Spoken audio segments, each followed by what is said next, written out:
will Yes, be yourself yes. and online? Okay. Yes. So we can start? Yes, you can start. Okay, Ken. So let me just introduce. I'm Sheikh. I mean, we have contacted. So I have Darius with me and also Musa and Krishna and also me also together in the room. And then also I have my other colleagues online, which is Prabhuram, Yuting, and of course Jayanam and Raghavan. Okay. So I'll just hand it over to Darius to actually proceed with e-commerce demo. Darius, please. Thank you. Yeah. Okay. Let me share my screen.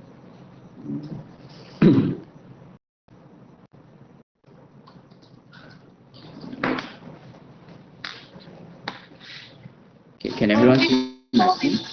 Yes.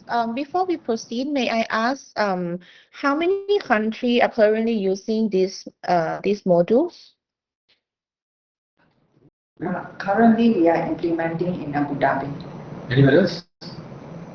Okay, only Abu Dhabi, right? How about Singapore? Singapore, we have a separate system called TradeNet Access. It was 20 plus years ago. At that time, it was a collaboration between Crimson Logic, that was called Singapore Network Services, working with FedEx, DHL. Okay, all these companies, they have a special declaration to custom. So we created another module called TradeNet Access, where they, by host to host, SFTP to us the bulk declaration for their parcel, or at that time parcel declaration or postal declaration. Okay, for courier company. So we did it for Singapore a long time ago, but it's a different concept because it's part of extension to our TradeNet project. Okay, we call it TradeNet Access lah, which we work with the industry, which in other words, it's a PPP model at that time. Yeah, and So still running today. Singapore didn't use the e-commerce cross border. Yes, correct. Because CBC now come because in the past e-commerce transaction was not voluminous. Now nobody go to buy handphone cover, for example, that kind of thing. Now it's everybody, every part of the world doing it. Even in Europe, if you come across a WCO article recently in LinkedIn, they were saying that they're having trouble because the e-commerce transaction went up. Okay, so they're also looking for the big, because they cannot handle manually. Okay, yeah. And typically, the business model is something like this. For most of the cases, the Singapore processes are more unique. So we learn from there, and then from there we make as a product, and that is what actually we take around to other countries. So our learnings from what we implemented since the day one as 1989 to till date is something helped us about with the CBEC that we are implementing and Abu Dhabi, and in other countries we are now pursuing. Yeah. So WC also recently come out with a standard. Okay, they also have the data format standard for e-commerce called CM22 or CM23 based on certain ISO standards also. Okay, we launched our product in WCO that conference, I think last year, is it 2024? Solomon, our product head, I think you have met him last time. He launched our CBC module in WCO conference for the technology conference . Yeah, so we extend the TIP, we came up with a CBC module to fit this. Sorry, Pak Burang.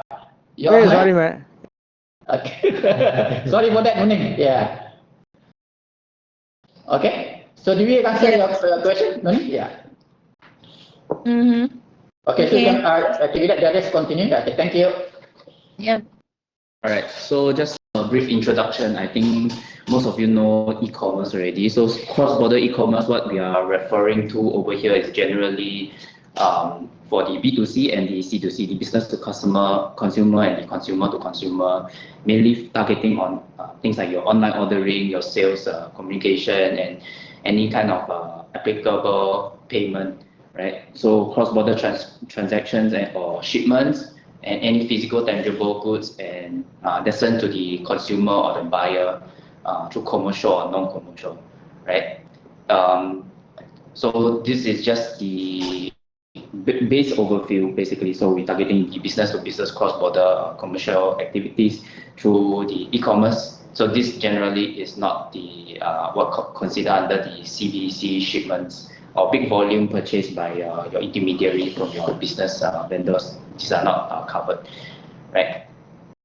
So I think this is just some statistics for the e-commerce in general, right? So I think everyone knows there is a social commerce explosion, especially when it comes to things like your Instagram, your Facebook Shop, or TikTok. And you can see that is a 31% average of like a compound annual growth, and by the time of 2030 is estimated to go over 100 billion USD of worth of transaction. And of course, because of this e-commerce explosion, there's also an explosion, the overload of transaction, as mentioned by Musa earlier, right? Just in 2023, there's like 5.2 billion in orders in just the Southeast Asian area alone, right? And then there's an estimated of like 27% year-on-year growth as well. And then, of course, this will be an exponential growth coming in the coming years as well, right? And a lot of transactions are moving from, traditional transactions are moving towards the social or towards the e-commerce transactions as well. So government can no longer avoid, catering to this specific type of commerce, right, which is the e-commerce, and catering to this kind of volume as well, right? So this is how e-commerce shipments are currently typically handled today, right? So typically is using the ESW or CMS through postal declaration or express courier manifest.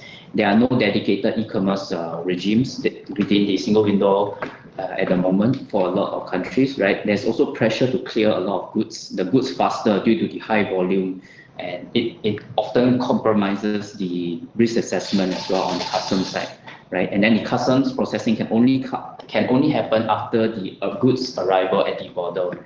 And usually customs, they depend on the de minimis allowance or low value goods threshold to handle this kind of transaction, which some customs are starting to move away from, right?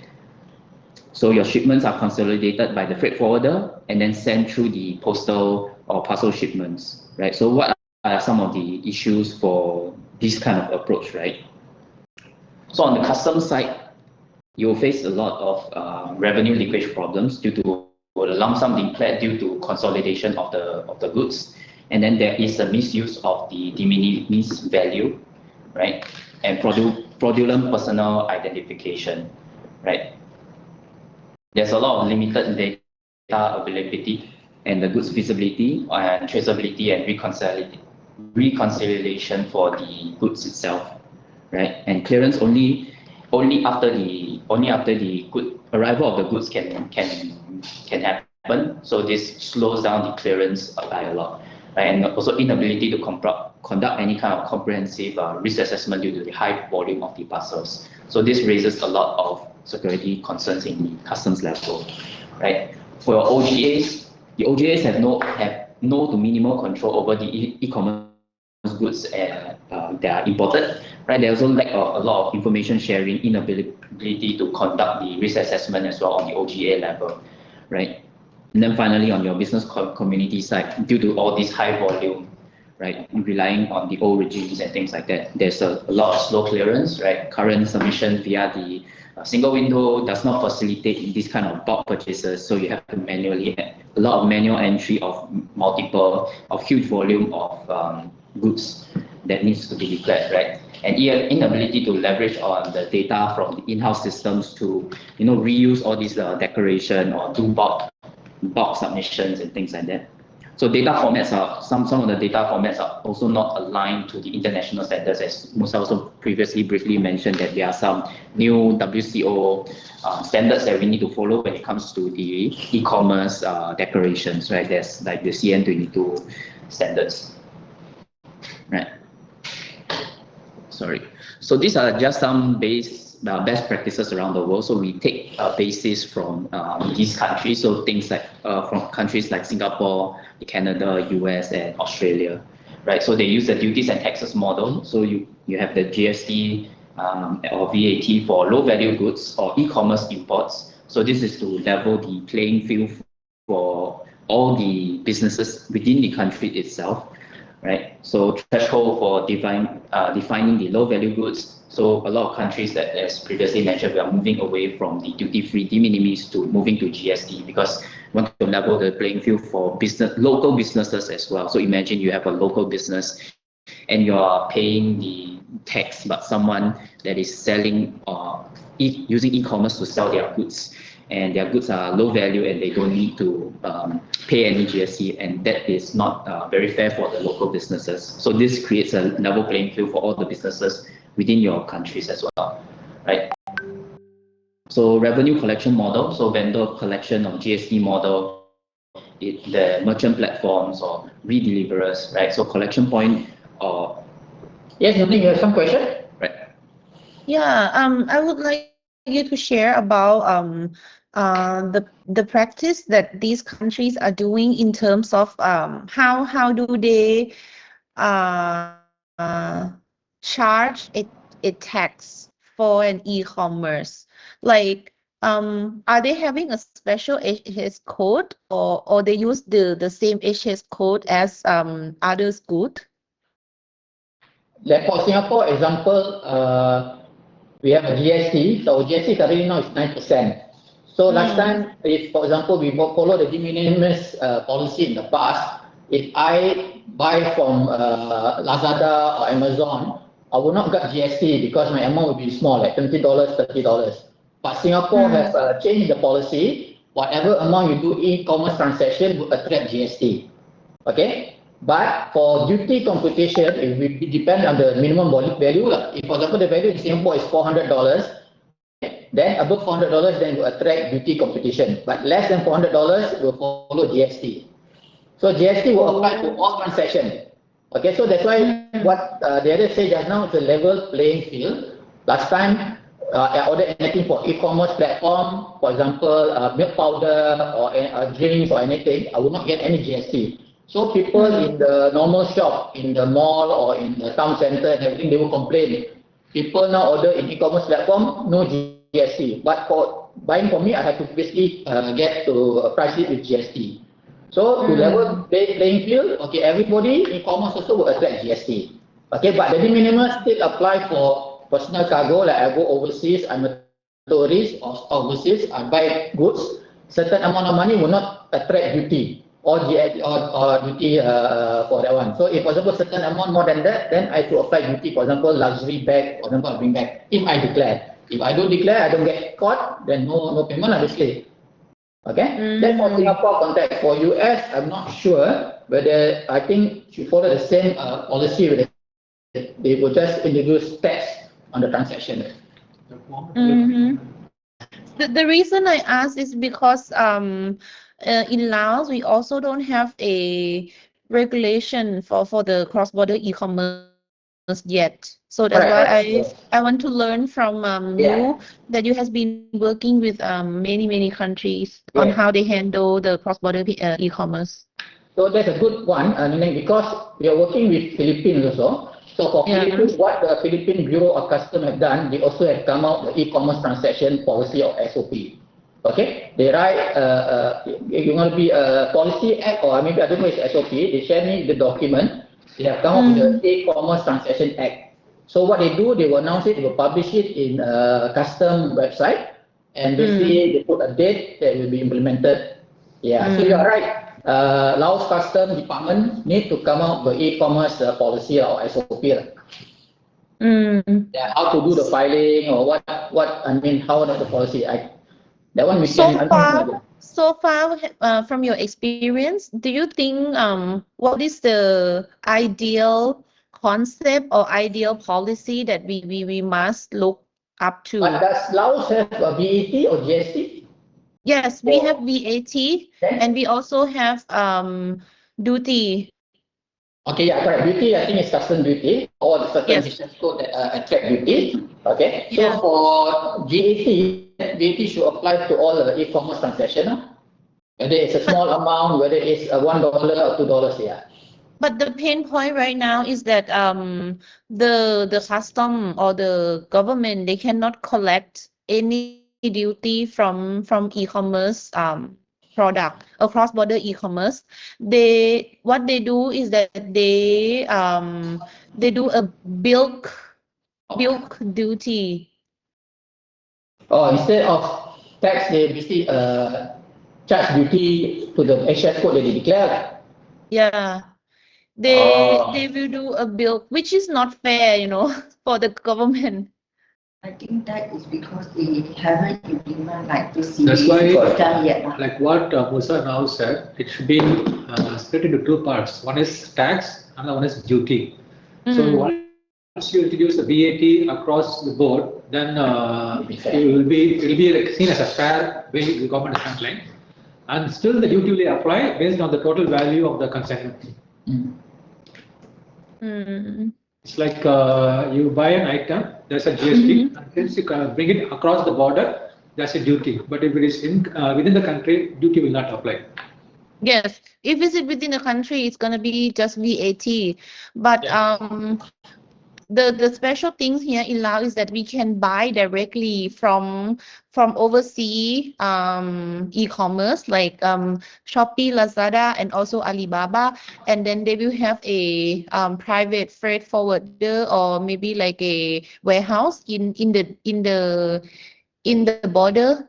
If we buy from Thailand, they will send a parcel to that warehouse, and then the warehouse will consolidate everything and then ship to Laos. And when they ship to Laos, they will not declare by item; they will declare by bulk. By bulk, yes. Yeah, yes, by bulk. So with this CBC system, right, they need to declare by parcel level. Because once with this system, you'll be able to get them to comply such that they'll be able to give you the details of the items. Yeah, but they actually do question, bulk submission electronically, meaning, sorry? They can do but the bulk question submission. I want to ask is that when the shipper or the freight forwarder they declare by item, the duty, like percentage of duty, it will charge by item, or is it different by item, like according to HS code, or they have a specialty rate for e-commerce? I think it is the GST will apply based on the base price, that is your HS code, what is they declaring it, because by item. Okay. Yeah. I think I have to read more. I have to just go to the custom website, right? And they have the regulation there, right? Yeah, you can go to Singapore custom website. They have very detailed explanation about e-commerce. Okay. I can get the link, I will share with you. Yeah. Okay. Okay. Yeah. Do you think the best practice will be which country that you think that we can study from? Study from. So you mentioned here Singapore, Canada, US, and Australia. I think it's Australia. Okay. Yeah. These four countries, right? Yeah. So whatever I have, we can check with Solomon later. If you have any paper on the e-commerce thing, you can share with you for your learning, for your knowledge sharing. Okay. Yeah. Okay. But for Abu Dhabi, the country that that you implement this system for, they also charge by item, right? Because I think Abu Dhabi is a rich country, they are oil producing everything. I think they do not charge. They don't have tax. They don't have tax also. Okay. Oh. Yeah. So they are different customer. They are rich customer. No income tax also. Yeah. So it's a SI project for us. We also implemented their custom management system, and one of the modules is CBC. Okay. It's not only CBC, but it's a custom management system, including the CBC module. Their concern is risk. Yeah, for them, the e-commerce, that's what Amia was saying, is the risk management. Because sometimes they can put drafts, part of parcels and everything, you do not know, right? Yeah. So this risk management also is very important to get advanced information from the e-commerce platform. So nobody will play around with it. We get from the source. Yeah, but if, for example, from a 3LP or 4LP that's consolidate all the e-commerce transaction from Lazada or from Shopee or whatever to send it to, then we work only with this renowned LSP. We also can have the certification program, like an EO program, to certify these people. So at least you are in control, you manage them. Okay. Yeah. Okay, got it. Thank you so much for the information. Okay. All right. So I'll continue, right? So for just some of the best practices around the world, these are some of the regulatory compliance that we want to follow as well or and learn from, right? So for the CBEC, we'll implement a dedicated regime for the low value goods, which are separated from the normal cargo, right? So this follows the CN22, CN23 formats that's recommended by the WCO as well, right? And then the declaration is at the item level. So each individual items you can see on the declaration, right, with the consignee information and OGA intervention as and when needed can be here, right? So these are just some value proposition for the customs and government agencies, right? So of course, firstly, as we mentioned a lot, based on the WCO recommendations and the guidelines, right? We have the recommendation and guidelines for e-commerce that is recommended by the WCO, right? It's also based on all the best practices as we follow a lot of the US, the Canada, Singapore, and Australia, e-commerce cargo processing separately, and we do not mix them with the normal cargo, right? Of course, this is scalable and future ready, right? Due to the increase in the e-commerce volume, right? Transition from the standard, your previous de minimis and for handling of the e-commerce cargo, this allows for the more flexibility to apply the processing rules, which is also supported by the CBEC, right? And revenue collection model for the e-commerce is also based on the best practice. Best practice is collection model, which is CBEC readily supports, right? So consumer to consumer, we have the flexibility to support the consumer to consumer e-commerce scenarios, which I'll go over later as well, right?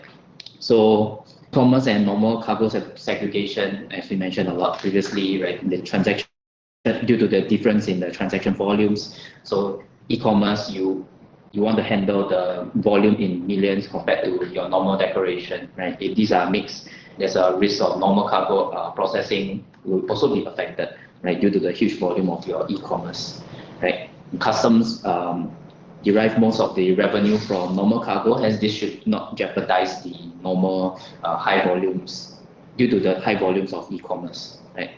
And we'll provide the e-commerce gateway as well. So the consumer and consumer or businesses can do the integrations or your e-commerce can do integrations easily. They don't have to develop new systems just to do integration with the CBEC to do bulk submission or automatic submissions that are automatically integrated to their systems, right? So this is just for reference. We'll share the slides later. So these are just some of the standards, some of the frameworks that WCO recommends, right? The e-commerce framework standards, the e-commerce specifications and flowcharts and things like that. All these can be found on WCO websites as well. So these are some of the standards that we follow, right? So for CBEC, what we offer is mainly the visibility, right? Capturing all the just enough details for risk and duty assessment, right? So risk is one of the main concerns, especially when it comes to huge volume. So similarly to what we implement in the Abu Dhabi side, right? So order and information and advanced shipment info for risk assessment and release and inspection, flagging of the goods prior to the goods arrival. So the clearance process can begin even before the goods arrive at a physical location, right? Better risk assessment, right? With all this information, the advanced shipment info for risk assessment, release inspection to the goods arrival. Your e-commerce, if you can provide the e-commerce price comparison, e-commerce specific risk profile rules and are provided as well, right? So we have a set of rules that will detect. So like a standard list of risk profiles that cater to these e-commerce transactions that comes built in that will detect all the standard when it comes to e-commerce declarations, right? of course, we follow all the best practices provided by WCO guidelines. We streamline the clearance process with customs or OGAs, and this process is customized and streamlined for specific e-commerce goods, considering all the high volumes, right? And we have workflows to handle all these different types of goods when it comes to e-commerce, right? And associated refund functions, your revenue accounting, reconciliation from vendors, etc., things like that, right? We follow the WCO compliant data models, right? And of course, finally, the e-commerce gateway to basically seamlessly onboard your big e-commerce players and because a lot of these e-commerce players, they already have their own systems. They wouldn't want to develop a new system just to integrate with, let's say, your CBEC system. So we have the e-commerce gateway, so they can easily do the data transformation from whatever their system outputs the data. Our e-commerce gateway will do the data transformation for them and then do the submission into CBEC, and then CBEC will then process the data and then submit it to the customs, right? So this is just high level like flow. There are different scenarios, different ways that an end customers can interact with the CBEC platform, right? So your end customer, let's say if I'm just a cross-border e-commerce platform, right? I can do direct submission into the CBEC platform, right? Or if I'm like a vendor or e-commerce marketplace, I can do bulk upload, bulk declaration through using Excel files and through the formats that we provide, the Excel formats that we provide, or they can do the e-commerce gateway integration where their systems are integrated directly with the CBEC, and then they can do the bulk declaration submission automatically, right? So this is on the more detailed flow of how it looks like, right? So your vendors, e-commerce marketplace, your customers, your freight forwarders, etc., they can do manual submission into the front end submission, or they can do API integration e-commerce through our e-commerce gateway, right? We have customer specific format integrations which supports the high volume automation. So this will allow them to easily onboard into our system, and then they can do the bulk upload or bulk submission of the declaration automatically into the CBEC, and then CBEC will send it to the back end for customs processing, right? So this is just a the description of our e-commerce gateway, what our e-commerce gateway does, right? So it basically does your node connectivity as well as the transformation of data. It transforms the input data of the customer of any node or integration, and then it connects you to the our, let's say, customs or any node partners that are available, right? So it supports all these different formats that the customers can possibly have, your XML, your JSON, or Excel files, things like that. And these are also the different types of protocols, the transfer protocols that we support, right? There's a question. Nuni, yeah? Yeah, so the e-commerce gateway is a gateway where the e-commerce platform will plug into this gateway, right? Yes. So And it's part of it. when they plug in, is they're gonna send the information through XML, or is it a two-way system integration? Do you understand my question? Yeah. So usually we provide value-added services for this. We mentioned just now the 3P or 4PL, 3PL, 4PL, that consolidate e-commerce transaction, right? So for example, they have order transaction or order transaction from, for example, Shopee.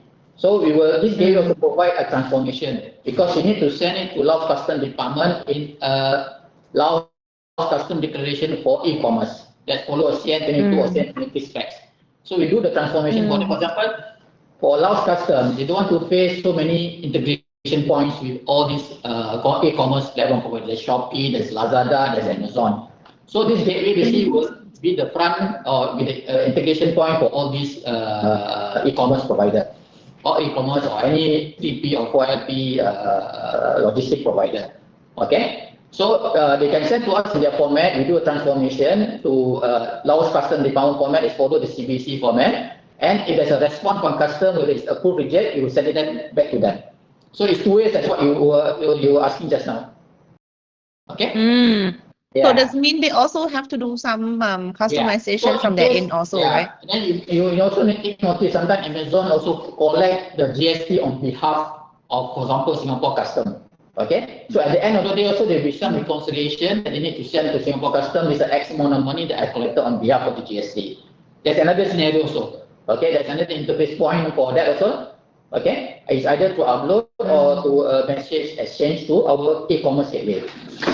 So e-commerce gateway is either you do API integration or it could be SFTP, sending to a certain location and we pick it up, transform it and send it to the backend. The backend approve, we send a response back to the user or to the service provider. Okay? Yeah, so Laos Custom doesn't have the headache to connect to various parties. Okay, so that's the purpose of it actually. Just like integration, your data hub, for example, equivalent. Maybe no point, Solomon here. Can you hear me? Yes, I can hear you. Yeah, I mean, so it's onboarding these players is a lot easy. I mean, that's the whole purpose of the gateway. So the customization on their end is minimized, okay, because we support all these transfer protocols. So all they need to do is just extract their data from their in-house systems, okay, be it their ERP or their procurement system, and then push the data through any protocol that their system already supports. So the customization needs on their end will be totally minimized. Okay, that's the whole objective. So you can onboard new players a lot faster. Okay, then doing the traditional point-to-point integrations. Okay. So it's not like a point-to-point. Yeah, correct. It's not a point-to-point integration. It's more like a star schema, where this will be a centralized gateway, and all these players will just come and connect to the gateway, okay, through the standard protocols that we have. I mean, all the open and standard protocols that we support. They can push the data in whatever format that they have. Okay, so it's not like a standardized format. So if let's say they have Excel sheets, we support Excel sheet, we support JSON, we support XML, and all the other protocols, IDFACT and whatever. So I'm sure they will be most of these players will be using systems, and in whatever format that they can generate in their system today, they can just throw it to the gateway, and the gateway will do the transformation. Okay, got it. Thank you so much. I'm clear now. Okay, good. So we move on, right? So these are just some of the nodes that we have connectivity to, some of the countries and the node partners that we have. And these are just an example of what are the protocols like import and export or manifest or some of the other documents that we cater to, as well as some of the what are the type of transfers that is supported as well, right? So this is just another flow, high-level flow, right? So on the left side, all your customers will come in. They will do the parcel or order information. They will send it into your CBEC and or through the e-commerce gateway, and then the CBEC platform will handle all the assess all the e-commerce based on the e-commerce specific rules, right? Curate with all the best practices and all the customization of the rules, right? And then send it to the following, for example, your OGAs or your customs, and all the inspection requirements and all that will be done together, the OGA and custom side, right? So let me move on to the demo. So I'll quickly show what are some of just a demo on the front end of the CBEC platform, right? So these are just some scenarios based on what we've discussed, right? The different ways to do the declaration submission, right? So you have your manual submission, you have the bulk submission, as well as the e-commerce gateway submission, right? So e-commerce gateway I will show a little bit later, since this is more on the back end side and not really on the UI, right? And then you do the declaration submission, and then we have the CBEC backend, which is also your customs platform, right? Which will do the declaration acceptance, the inspection, and then the release process as well. So let me quickly go over to our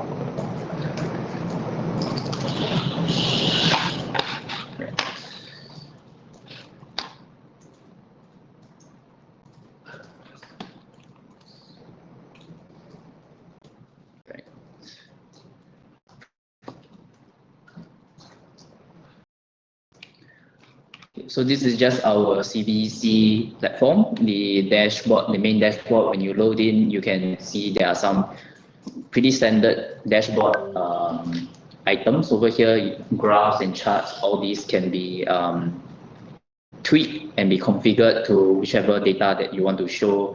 You know, what are parcel status, how many parcels were declared, what are the total transactions within a certain amount of time. All these specific data points can be configured to show, you know, specific data that you want to show on the dashboard itself, right? So let's go over to an example of a parcel declaration. I will open up an example of a draft declaration. Right. So this is what an example of the draft declaration will look like. You have all your account details, what is the parcel type, right? These are standard e-commerce types like your gifts, others, documents, right? E-commerce regimes, these are specific to the e-commerce regimes, right? Your parcel, post, self-declaration, vendor declaration. You have your shipment shipment details. What are the country of origin, currencies, amounts, right? What is the gross weight, UOMs are all here. And then schedules, this can be integrated into your system, right? What are the all the available couriers can be selected here, or you can do the manual input over here. Of course, if the couriers are registered within the system itself, right, you can automatically select and retrieve all their information over here, things like your flight voyage, or your vessel names, the date arrival, date and time of arrival, right? What is the type of your mode of transportation for this specific declaration as well, right? You can input the different parties, right? Consignee parties. You can input your importer, exporter, trader information. All this information can be input over here, right? And then your bill of lading information over here as well, right? Bill of lading number, master BOL, etc. Right. So let's just update and continue.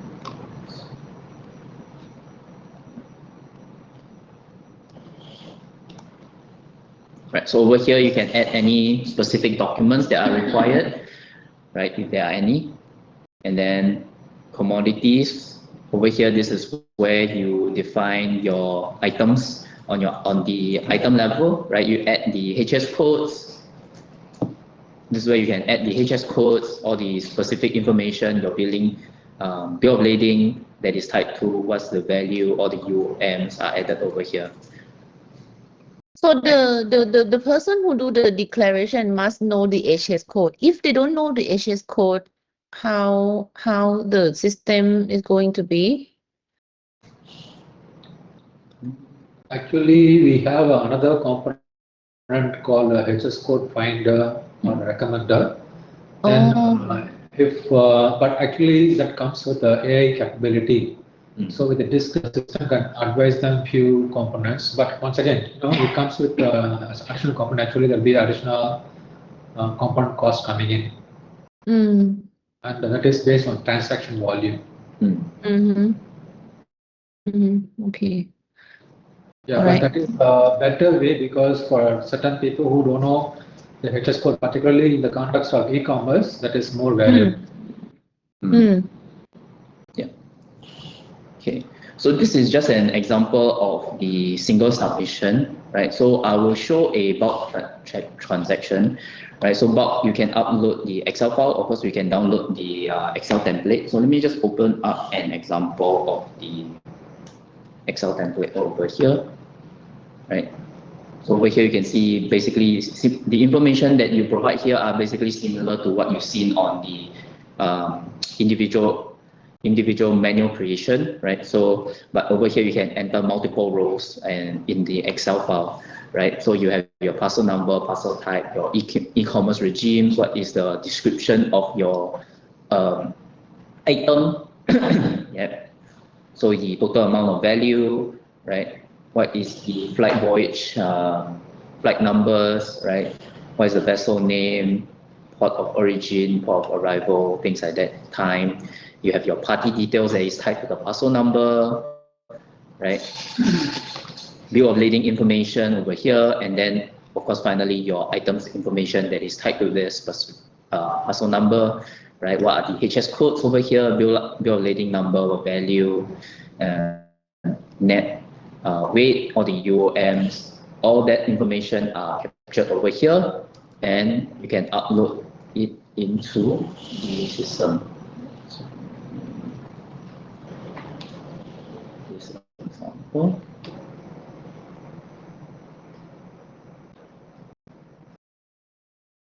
Right, so over here you can see the parcel upload is pending. It will take some time to process the application on the back end.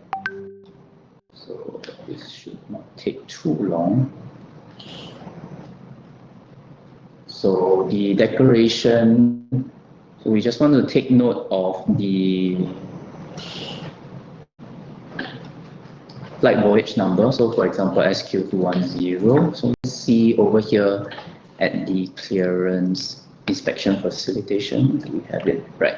So this one is the one that just came in, the one that I just uploaded.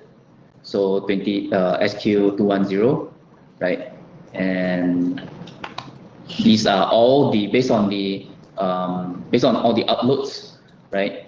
The 12 items that has been uploaded, 4 items has been flagged for inspection. So this flag due to the risk profiles that are configured on the CMS side, right? It can detect specific HS codes or maybe specific descriptions, which I can show a bit later as well, right? On how it's highlighted, right? So once you confirm over here, you can send it to different warehouses that are available, right? This can be configured and which of the warehouse is you want to send it for the inspection, right? So once you send it for inspection, it will say ready for inspection, right? And then this is the declaration number that has been automatically created based on the bulk upload that we submitted earlier, right? So let me just copy this reference number. Oh, she needs to step up. Sorry? No, Nungning needs to step up for a brief moment. Okay, do we stop or do we continue? Wait for her. Okay, I think we can wait. Sorry, Ompai, we will just wait for Nungning to step back in.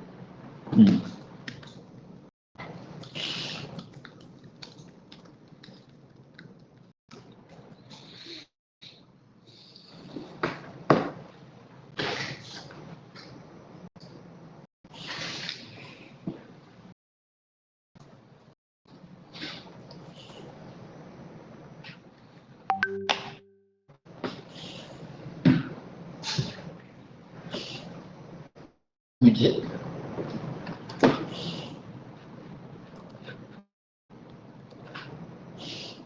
We'll wait for her to be back.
Hi, sorry. I didn't know that you guys are waiting for me. I'm back. It's okay. Yeah. Thank you for waiting. No problem, no problem. Okay, I can continue from where we left off, right? So over here, basically, as I mentioned, this is the inspection facilitation menu, right? For the clearance, once you submitted the bulk using the Excel upload and the bulk submission, all the declarations will be automatically created over here at the item level, right? And then you can select each individual items that are flagged for inspection and send them to a specific warehouse for inspection facilitation, right? So this is where the transition from the front end to the back end of the CMS, the custom systems, right? So Sorry. When we click confirm, what happened? Why the user needs to click confirm? sorry. Why the user needs to click confirm? Okay, so this is just on the, oh, sorry. All right, so this is the clearance, right? So after you have submitted all the, basically all the items, right, for declaration check, right? Over here, these are the flag items for inspection, right? So these are your specific items that are flagged. So let's say, so when they are flagged for inspection, you need to confirm for them to send to a specific location to do the inspection itself. So the confirm basically has a pop-up, and it will you can configure the list of warehouse that the user can send to do the physical inspection. Yeah. I see. So it's happening at the border checkpoint, or it can be This will any. happen. Yeah. Continue your question. Sorry. Yeah. Can it be happening in the border checkpoint, the inspection? Yeah. So this will happen at the when the goods arrive. Yeah. So they can choose where the location they want to send to for the warehouses within the checkpoint. Okay. I Yes. see. No, actually, it can happen. It need not happen at the checkpoint. It can happen in the warehouse itself. Okay, that's why we have given this provision, where as soon as the cargo comes, it can be moved to the warehouses. Okay, that's typically what happens. So Of course, the custom officer will go to that warehouse. correct. Yeah, can Ah. go to the warehouse. So that's a controlled move. Okay, because it's a duty unpaid cargo, right? So no, yeah, normally it's a controlled move. I'm not sure how it happens in Laos, but in other countries, the movement from, say, the airport, if the goods come via air, the movement happens either in a gated, secure manner to the warehouse, and then in the warehouse, they will have a dedicated zone for the bonded goods. And then, when it's flagged for inspection, the process is what Darius showed, where they can keep the goods ready, open up the parcel, keep the goods ready for inspection, and then the officer posted there will do the inspection. Okay, clear. Thank you. Right. So we move over to the custom system. So this is the back end for the CDC system, right? So this is where the customs officer will come in. They will look at all the parcel, the list of parcels. So this is the parcel approval list. I think I might need to log in again for this. Right.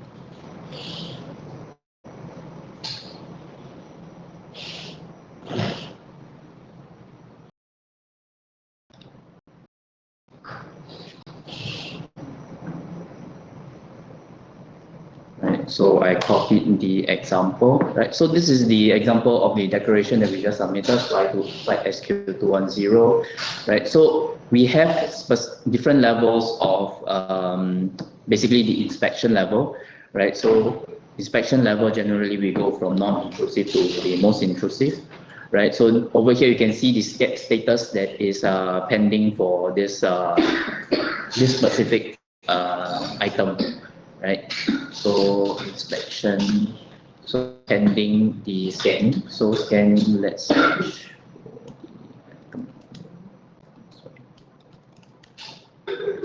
over here, let's say if there are multiple decorations that you want to select, you can also select the multiple select and do the update of the status itself, right?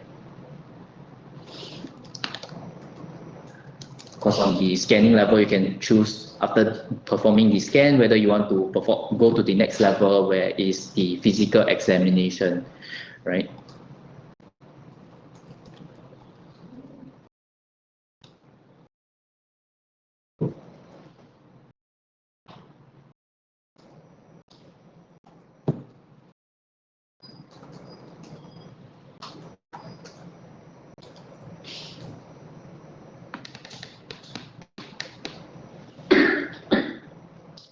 Okay, so we will go back to the parcel declaration just to check, right? So right now it is, you can see the status pending physical examination, right? So we go to the pending physical examination, and then we can check as well over here, date, and you can be failed, you can be pending or completed. These are the status that you can update over here.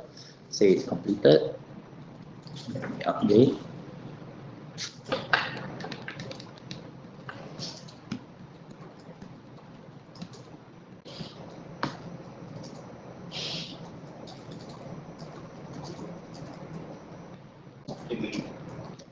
Yeah, okay.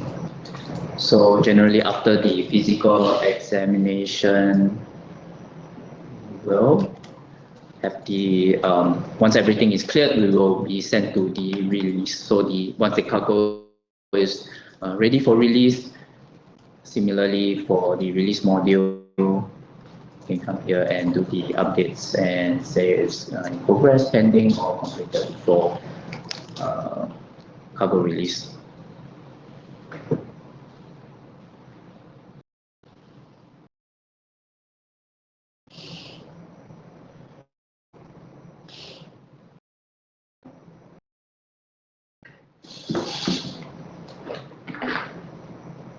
Right.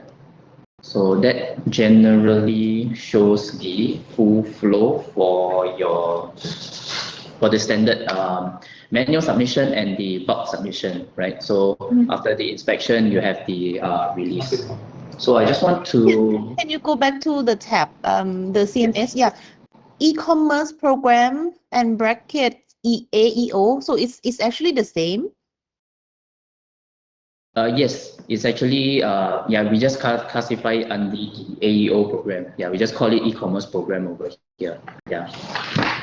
So I can show a bit later as well, but first I want to go through the centralized risk. So this is just a quick show of the centralized risk. So this is a centralized risk module that is very similar, actually basically exactly the same as our CMS, what we have in our CMS. So it's very detailed. So you can configure the risk lanes, right? What are the risk actions, inspection, quarantine, etc. All the risk fields from all the e-commerce in the declaration forms, like things like a country origin, country of export example, right? All this information are captured in these specific risk fields, right? So all these risk areas, threshold, etc.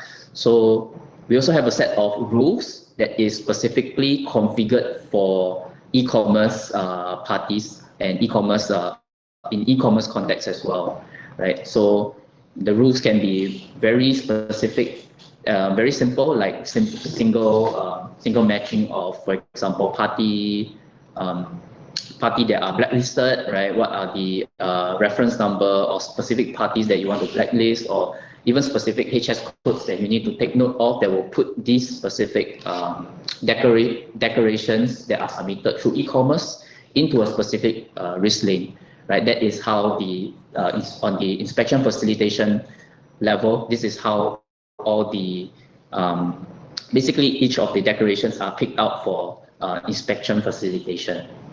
Yeah. So just a quick show on the AUO onboarding, right? So AUO onboarding, our systems also support the e-commerce program registration on the CBC front end, And then the CBC backend is the AO acceptance, where the customs, whoever is in charge of the acceptance of AO programs, they can go in and then do the appropriate approvals and review of the information, right? So that means for this one is that the e-commerce product, I mean like e-commerce parcel, they can join the AEO program. Yes. So they can submit their company details, transaction details for customs, contact person information, all this information they submit, and then it will be picked up on the CMS side, right? So CMS, this is where they have the list of all the submitted AEOs. They can go in, review all the company information, go through the checklist, any attachments, right? You can create all these specific checklists and then run through all this information and then decide whether you want to do the approval as well. Of course, this flow can be very specific. You can customize to your local requirements as well, depending on your AUO approval requirements. Right? Right. So the last scenario that I want to showcase is more on the e-commerce gateway. So we discussed on the 3 different ways to do the submission. E-commerce gateway is of course one of the most important one to basically capture all the huge volume from your bigger players, right? Since they have their own systems, right? So on the e-commerce gateway, I just want to showcase the dashboard, and of course on the back-end side, you have the organization creation, the creation of the organization, which will tie to the endpoints, the nodes itself, like what are the node configuration of their endpoints and how it works, and then the routes from how it connects from point A to point B and how the data transformation will look like, right? So this is just on the front end side, right? You can see what are some of the transactions that are coming in, right? Draft creation, submitted. So this is an example of the transformation that is done, right? A response is received, right, from your raw format, and then it is submitted to the transformation is done on the back end, and then it's submitted to the trade web, which is on the Singapore side, right? And so then this one is the front end on the gateway portal, right? I mean, it's a portal for the e-commerce gateway, right? Portal for the e-commerce gateway, correct? Yes. And this one is used by the e-commerce partner, right? Yes, so they can see all the different transactions, and they can see whether their transactions are, approved, whether there are any errors. All that will show up in their transaction ID, and just basic dashboards to show their transaction volume, whether there are any errors or any issues on the data that they have submitted, right? So next step, these 3 are more on the back-end side, on the configurations of the endpoints and the routes, right? So let me put this up. So this is more on the back end. So back end, you have your organization configuration first, right? So organization configuration is, oops, the session expired. Let me log in again. This will be used by the customs, right? Yes. Okay.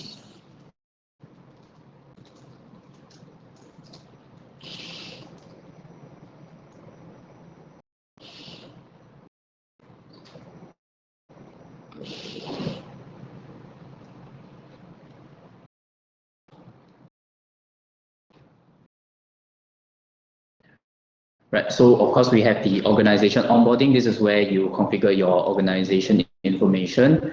Right, let me just put up an example of a demo organization. So you have your organization name, the ID, address, contact information, etc. Things like that. So over here you can see that there are already some endpoints configured and some of the routes configured into this specific organization that has been onboarded, right? So let me just pull up a draft example of a endpoint. Right. So this is an example for SG Customs, right? What are the protocols, right? These are the protocols that we support. So for example, your SFTP, right? What is the URI for the specific API configuration, right? Credentials, where is the login password, things like that. So this is the endpoint or the node that you want to configure when you onboard a new customer, for example. And then you configure the route, which is the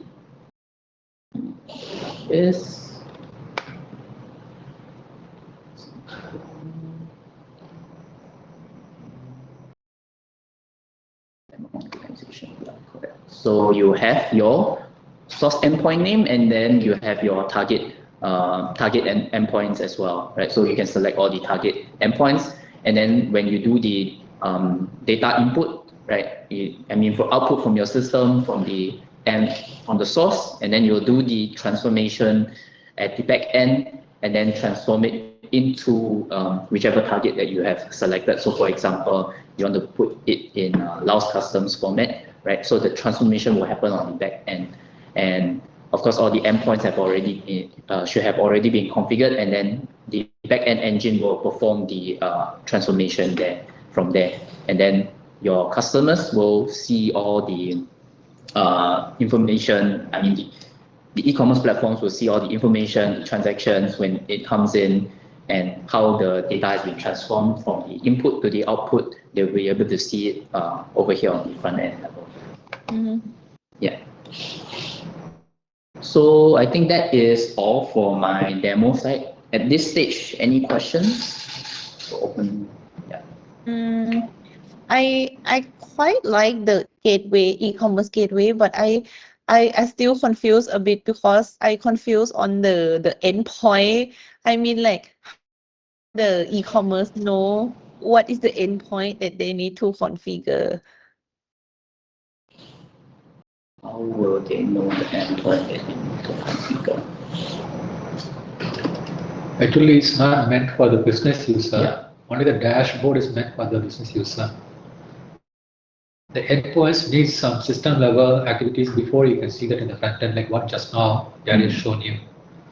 So that is something when we go into implementation, we can train your operational team to be able to configure accordingly. Okay. So from the business aspect perspective, you can simply take it like this. When the Shopee or Lazada integrate with this system and then send their Excel file or the XML file, system automatically convert into items and then show in the tabulation form so that the officer can handle it. The endpoint configuration is more towards one time. You will not be looking at it on a daily basis. Only if there's an issue, the maintenance officer will go. When I say maintenance officer, I mean the IT person, not the customs officer.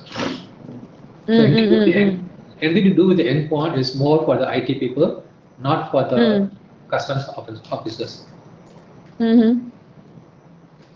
Okay. As what Krishnan said, basically it's a one-time setup that you will do with the administrator as part of the onboarding process for Lazada or for Shopee to be on board.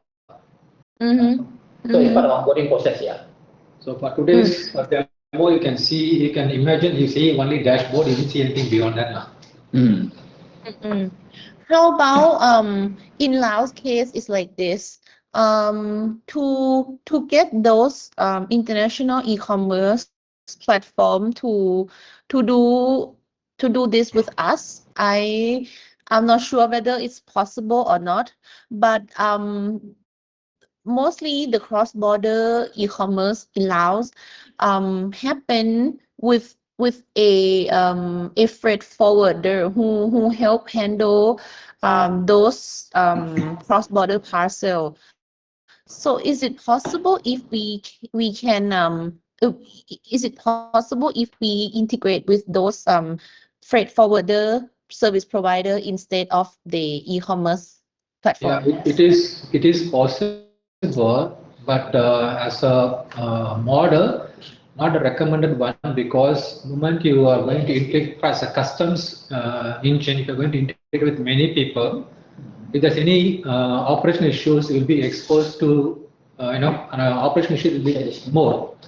So the gateway portion is something they can customers can own it, or they can outsource to a business partner. And the business partner can take care of mapping and making sure the endpoints are connected properly, and whether the information has come in properly. So customer may not have to worry about working properly or not. They just look at what is the information you sent to me, that is correct or not. So the gateway portion, my suggestion will be more like it will be outsourced to a external service, but more to a private sector than by the government itself. Okay. Maybe just to add to what Krishnan said, we can still do with the just the freight forwarder integration, but then it again kind of defeats the purpose because the reason why we are going upstream because the freight forwarder is in the downstream. Okay, if you look at the whole process, right? Freight forwarders are the downstream, and the vendors and the marketplace is more upstream. The reason why we have modeled it this way is you get the information, upstream information, okay, so that you can do better risk assessment and you can do early risk assessment, and you can even process the transactions much before they arrive at the border. Okay, so that's the whole purpose. And that's why even if you look at the WCO models, right, for e-commerce, they also propose for early assessment of risk, okay, which means the information should be available upstream much early before the actual cargo arrives at the border. So we follow anyway both models, but again, it depends on your local local practice as well, and of course your the willingness of these players to come on board.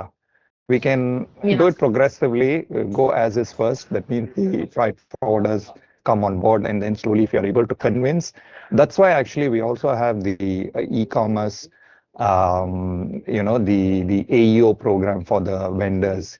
So if they are onboarded and they give you advanced information, maybe you can offer them more flexibility in terms of more expedited clearance and so on. So you can give them some freebies and you can give them some relaxed rules on clearance that will entice them to come and get onboarded. The reason I asked because I just foresee that to get the e-commerce platform to cooperate with the Lao custom will be quite challenging, and then if we depend on the cooperation from those e-commerce, we might not get the information. But however, the freight forwarder or a custom broker, they are like a local company that can easily get, cooperation from them. Yeah, I understand. Yeah, that's the difficulty in many countries. But again, the e-commerce players, again, it depends on how you manage them. If you give them, like I said, some leeway, some incentives, okay, in terms of faster clearance and lesser intrusions and so on, then they will be encouraged to come and get onboarded directly and give the information, early information as well. Anyway, I think that you can do it progressively based on the readiness of the stakeholders there. Yeah. Yes. I think ideally we want that, but as I told you, because we have been dealing with those international, like for example, even Food Panda is operating in Laos. They are currently present in Laos, but to do a customization to make it localized for Lao market, they rarely do it because our market size is very small. When we talk about regional development, they will look in terms of impact on the market. That's why we find that this will be a challenge for us if to get the cooperation from those e-commerce platform. Yeah, totally understand. I think it's okay anyway. I mean, we support both models, so it's not an absolute must that vendors should be onboarded. So it's okay. Yeah. It's still, yeah, it can still leverage on the platform. Mm-hmm. Okay, it's pretty clear for me for the e-commerce. I think it's gonna be to be frank with you, the requirement from the custom itself is it's not clear at all because as I told you, they don't have any regulation yet. So I think they will basically base on our I mean like your platform, and then they will adapt. Yeah, sure. Just now, Musa mentioned you asked for some reference material. We can share some white papers. We had published a white paper earlier, consolidating all the best practices followed in various countries. So we'll share that as a reference. You can go through, and then we could maybe help you during policy, when you're legislating or putting down the policy, we can also assist you. Yep. And Paburam, I believe we also have another session that we will go through the entire system briefly and then see which interface that we want to do a translation first, so that we will use those interface to do a presentation with the custom, right?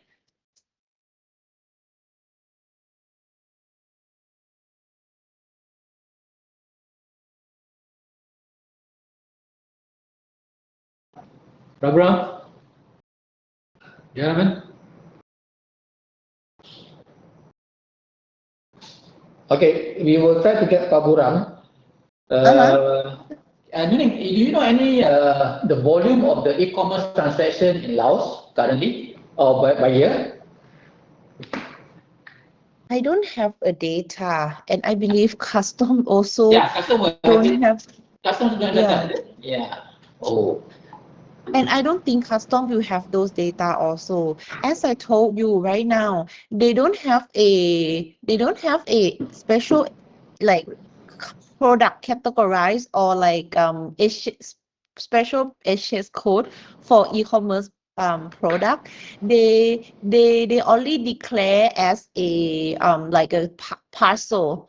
Parcel, And yeah, in a bulk volume clearance. yes, But maybe yes, if we yes. can try and ask them, if they have the estimate of number of e-commerce transactions they do at certain port or the whole of Laos, it will help us in terms of one is basically to size the solution correctly. Okay, okay, Yeah. okay. All right. I will ask them.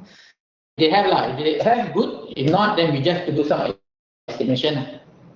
Okay. Or Yeah. else we can just ask what is a bulk declaration, right? Because they Yes, all correct. declare in a Yeah, in yeah. one or one net that they put into one bulk, how many is inside estimated, maybe what few hundred, whatever, then we can estimate it accurately indeed. Yeah. CPs, right? Yes, correct. Yeah. Okay, okay. Yeah. I think that would be possible that we can do that. Are you getting? Yeah, is that Raghuram? Paburam, Yeah. I think you have to repeat the question to Paburam. Sorry, yeah. Yeah, Paburam, Yeah, according no, yeah. to I think the e-commerce so far so good. I pretty understand the system already. But from our previous meeting, right? We will have another session to do a like system demo, but we will go through which interface that we want to do the translation into Lao language first, so Yeah, that yeah, we can yeah. use those interface for a presentation. Yes, yes, yes. You're right. So I Yeah, think we yeah. need to, when is that you're planning for this presentation? Beginning of Feb. Okay. All right. So I think maybe we will have another demo once I Yeah. think Sheikh is here, right? Sheikh left. So maybe can you coordinate through Sheikh? I am okay. Once you decided to have a demo, full demo, and you pick which are the screens, then we will try to do the translation and provide you with those details. Mm. But that is Mm-hmm. only screenshots, right? You're looking for screenshots, Yeah, and yeah. yeah, Just I know, I know. just screenshot. Yeah, yeah. Yeah, so Prabhupada, I'm here. So can you hear me? Yeah, I can Yes, hear you. yes. Yeah, yes, Okay, yes, Sheikh. good. Yeah, so you're saying, okay, so this particular demo, is it with regards to the one with on end of Feb? No, No, no, no, no, no, the no, one no, no, is no. different. Okay, This is our demo from our demo system. okay. We will do a demo again, do a real product demo again, Okay, so that Nonyang will tell us which are the screens she want to present to the ministers and higher up in customs. So we will try to identify. She will help us to identify those screens. We will go back to translate that into Lao language, and we will give the screenshots to them for their presentation. This is the context. So okay, I understand. please arrange a demo from our product side, a detailed demo on a few flows, so that they can point to which are the screens they want, and then we take note of those screens. I think project side, I think Jaraman can join to take note of the screens. Then we will try to do the translation and provide to them. Extract the translation required text and pass it to the team in Laos to give us the translation, and we will put it and give the screenshots to them after that. So can do it ASAP la within this Yeah. week, or yeah. Sorry, Nuning, can I just check roughly how long do your team need for the translation of the language? No, nothing to do with, we will just extract the text, that file, and give it to them. I think the translation has to be done by our partner. Yeah. Yeah, Nuning will help to do the translation, right? So I just wanted to yeah, check Nuning. Yeah. how long do you roughly need for that? I don't know how many is it. Okay. Uh, you can assume it's few hundreds lah. Few hundred, like I think something around if is it like the entire system, we will need like a couple of weeks. But if it's just some pages that we select, I don't think it's gonna be that much. Yeah. I think will be a few selected. I mean, based on maybe once we run through the demo, then maybe we can see. Yeah. That Not expect. maybe wait. Solomon, is that advisable to extract the file and give it to them now so that they translate and give, and we, I don't know, let them see first? Is that why fine, Solomon? Our translation file? Yeah, I think that should be possible, Prabhuram. Yeah, I think why don't we do that? Maybe we give you the file first, Nongyang. You take a Mm, look at it, mm, and then if you can do everything, pretty much it's easier for us. We can straight away do the demo in Laos to you. But just that we yeah. don't know what we are talking lah. Yeah. Yeah, you can see the screens actually. Yep. Yeah. In the meantime, yes, correct. In the meantime, while we waiting for the demo, maybe like you said, we can share maybe 10 to 20 pages or what, then we can see lah. Yeah. Mm, All right. yep. Okay, Maybe let's do that. Jaraman, can you coordinate with Solomon to get the file and share with? Yeah. Yeah, okay, Pranav. Yeah. Yeah. Mm. Okay. Sorry, Nuning. I mean, if let's say we are done with this, there's the other thing actually. Chibu wanted just to ask in terms of the contract whether if everything is okay on your side. Yeah, I just follow up with my team, and then I want to apologize for that because they got an urgent task from the chairman, so that's why they have delayed our task. Yeah, Okay. Good. but they commit that they will try to complete it by this week. Oh, that'd be great. Okay. Good. Yeah. Thank you. So I think from my side, that's all. I'm not sure for the rest of the team. Yep. Mm-hmm. Anything from your side, Nuning? No, I think we should set up another I mean like we should conclude when is the next session that we're gonna do the demo again. Yeah. First, I'll share the file with you. Probably you take a look Yep. at it. Ask your team, translation team, to take a look at it, and then Mm. you let us know if it is doable by Okay. them by, let's Okay. say, in a week's time. Then you Uh-huh. update and share it with us. Then we Mm-hmm. can toggle and show you while we are demonstrating that screens which you need.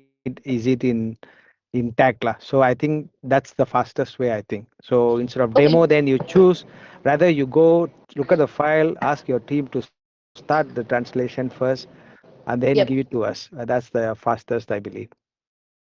Yeah. Let's do that. Yeah. Okay. So yeah, you let us know when you can give the we'll send the file by within today or tomorrow, so your team can start on the translation immediately. Okay. All right. Sorry, Nguyen, just one question. Vietnam, sorry, Laos, are you all celebrating Chinese New Year? So would that week be a holiday or just be a 2 days, 3 days kind of holiday? It depends, but for me, because my husband, he's a Vietnamese, so I have to, um, go Celebrate. back to Okay, his understand. hometown. Yeah, so So, it depends on the people. It's not okay. everyone So, has a understand. holiday. So the reason why I'm asking, so I'm guessing that whole week of 16 February will be out. So technically we need to complete everything by 13 Feb. Yeah, Okay, can noted. I'll check with you separately in terms of your availability. because your team also have to do you guys also have holiday, right? Yeah, we have, but Singapore we only can afford to give 2 days of holiday. 17 and 18 Feb. Oh, 17 and 18. Okay. Yeah. 16 is Yeah. self-declared off day. I think I don't know. Yeah, Half day. Yeah, okay. for me, I have to travel to another province, so I have Okay. to, spare some time for travel. Got it. Can. So we will try to complete everything by 13 lah, because I believe the demo to the ministry will be on the last week of February. Yeah, something like that. Okay. Can noted. Then I'll just reach out to you separately. Thank you. Okay. Okay. Thank you Alright. everyone Okay, very thank much. you. Okay, thank you. Thank you Bye. so much for your demo. Thank you. Thank you.